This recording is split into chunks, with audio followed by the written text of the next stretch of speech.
Perkenalkan, nama saya Yohana Tresya Nainggolan. Saya peserta Latsar CPNS Angkatan 11 tahun 2020.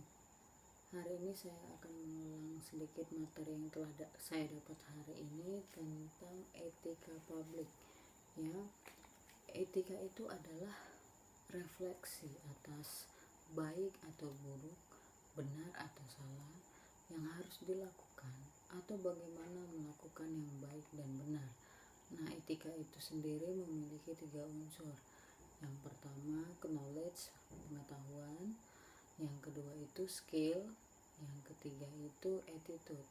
Nah, dari ketiga unsur ini, yang paling erat kaitannya dengan etika adalah attitude.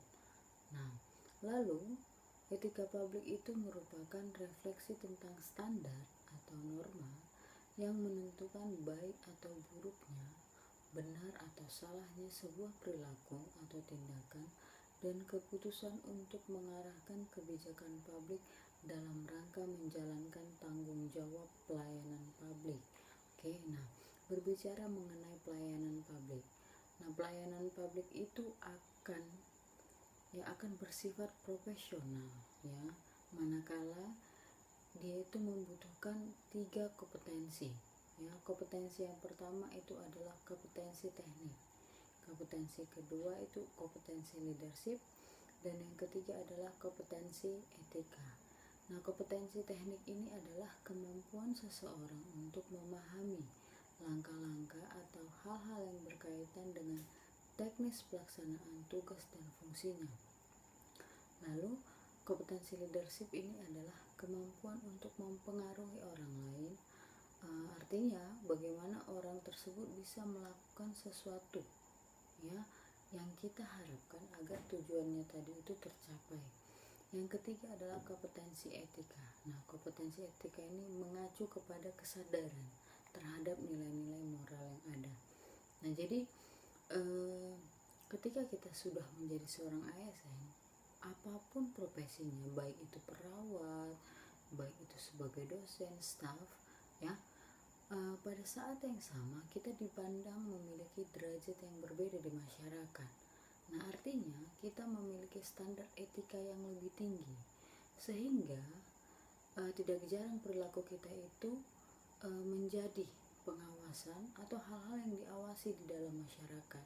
Nah, dalam hal ini contohnya media massa yang sering mengontrol, yang sering melihat perilaku kita di masyarakat. Nah, ada banyak, ya, sebenarnya contoh-contoh perilaku buruk ASN yang sering kita jumpai yang berkaitan dengan etika. Contohnya saja, ada ASN yang terlibat korupsi, ya, ada ASN yang tidak memiliki kesadaran dan kepedulian terhadap lingkungan dan kerapian lingkungan kerja. Nah, yang ketiga ada PNS yang tidak disiplin, sering terlambat, menunda-nunda pekerjaan, dan ada juga PNS itu yang jutek dan tidak ramah dalam melayani. Nah, tetapi ada juga contoh-contoh perilaku baik ASN itu yang sering kita jumpai. Ya, contohnya apa? Contohnya berintegritas terhadap pekerjaannya, selalu mengembangkan diri demi menunjang pekerjaan, lalu tidak bersikap sara, yang pasti dia mempraktekkan senyum, salam dan sapa, serta disiplin. Nah, jadi refleksi yang saya dapat, ya, tentang makna materi etika publik ini adalah bahwa orang dewasa normal itu sejatinya sebenarnya sudah memahami, ya, mana perilaku baik, mana perilaku yang buruk, dan manusia pada dasarnya itu menyukai hal-hal yang baik dan tidak menyukai hal-hal yang buruk. Nah, lalu etika itu bersifat universal dan relevan, dan yang paling penting lagi, nilai-nilai etika itu akan bersifat jangka panjang, ya, atau akan bersifat tahan lama sampai kapanpun.